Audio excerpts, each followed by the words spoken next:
Igen. Üdvözlök mindenkit, Antal Attila vagyok. Korai korszak cipőt fogunk készíteni bőrből, illetve vékony, illetve a talpa az vastag bőr, tehát egy növényi cserzésű 6 mm-es bőrt használok, amit először az oldalát a bőrnek ki kell lyukaszgatni. Előttem vannak az eszközök, a lyukasztó, amivel mondjuk ezt már a bőrtalpat már előre kilyukaszgattam, tehát hogy is néz ki tulajdonképp valójában. Az oldalából egy ilyen 45 fokba átbökjük, úgyhogy a bökörnek az oldalán nagyjából a közepéhez kell, hogy jöjjön. De gyere közelebb egy picit, hogy jobban lássa Csak akkor mindenki. nem látszol, jó? Nem, ez látszódjon. Tehát mikor ezt megbököm, nagyjából itt a közepén ki kell, hogy jöjjön a vége. Tehát a lyukasztónak. Ezt így elég sűrűn végig van böködve, tehát nagyjából azért látható, hogy sűrűn vannak végigbökve.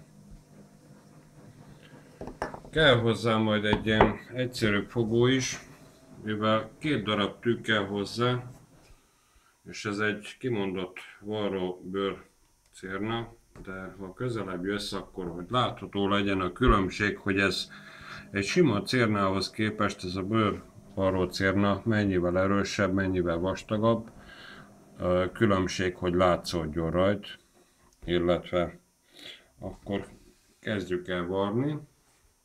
Ha ezt mielőtt még végigböködnénk, előtte az oldalát be kell vizezni egy picit, tehát csak az oldalát, hogy meg a felső részből egy pici azért, hogy vizes legyen, a könnyebb lyukasztás érdekében. Ez pár perc vagy egy fél óra után meg fog száradni.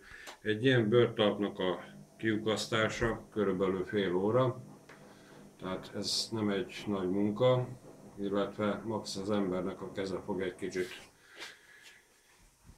fájni úgymond utána, mire átböködi, mert azért ez 6 mm-es, tehát elég vastag.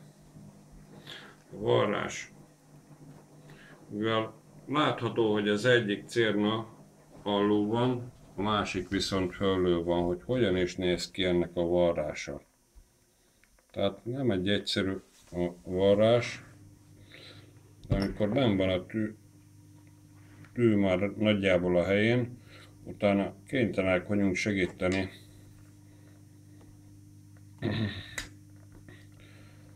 a fogóval, hogy könnyebben át lehessen lyukasztani, mert a saját ujjunkat lyukasztanánk át. Amit az egyik felén fölhúzunk, cérnát, félrerakjuk, amit az előbb fölhúztuk, a másikkal ugyanott megyünk vissza. És akkor ez így megy körbe-körbe.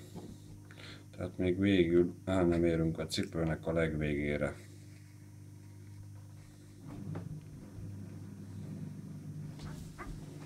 Meg is kell egy kicsit húzni, mert különben nem fog megfeszülni, és ezáltal a bőr egy picit felkunkorodik az oldala, de ez ne zavarjon meg senkit, ez nem baj.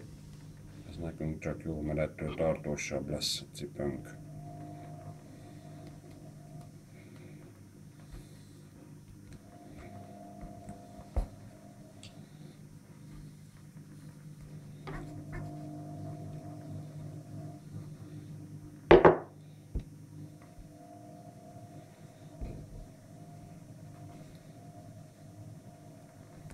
Hát így megyünk körbe-körbe a cipővel, míg aztán az utolsó öltésig meg nem lesz. Utána lehet majd kifordítani a cipőt, és egy viszonylagosan tartós lábbelit fogunk kapni, ami ha mostani időknek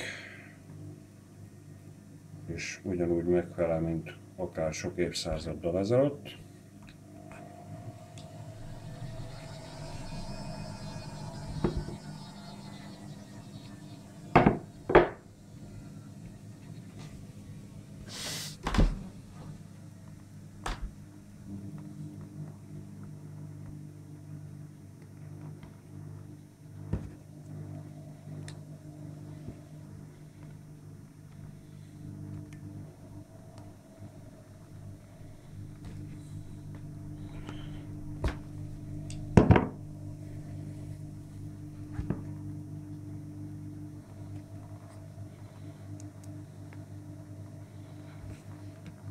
Látható, hogy a cipőnek a külső része, a vékonyabb bőr, az ki van már eleve fordítva a cipőn, tehát mert máshogy különben nem lehetne ezt megvarni, ez azért van így.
Függesszük, hogy